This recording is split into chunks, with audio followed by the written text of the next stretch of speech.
Hier, nos équipes ont lancé des activités d'urgence à Jenin, en Cisjordanie. Que se passe-t-il dans la région et pourquoi? On fait le point ensemble.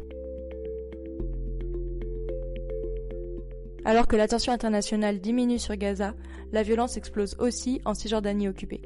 Depuis octobre dernier, les attaques des colons s'intensifient en totale impunité. En 2024, 24 km² de terre ont été saisis. Plus de 1000 maisons et structures, dont près de 500 structures de santé, ont été démolies, forçant des milliers de Palestiniens à fuir.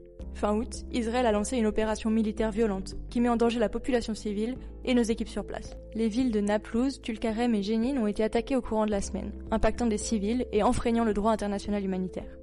Près de 70% des rues et infrastructures des camps et de la ville de Jenin sont aujourd'hui détruites, et 80% des quartiers ne sont plus alimentés en eau. Ce contexte et les récentes attaques entravent notre activité médicale. Nos équipes doivent parfois attendre des heures avant de pouvoir accéder à leur zone d'intervention, car l'armée israélienne leur fait subir des détours inutiles et des contrôles extrêmement longs. Mardi 2 septembre, nos équipes ont acheminé en urgence un convoi vers le camp de réfugiés de Jenin, encerclé par l'armée israélienne. Notre clinique mobile a rencontré 130 patients pour des soins d'urgence et de santé mentale, dont un patient blessé lors d'une arrestation brutale par l'armée israélienne.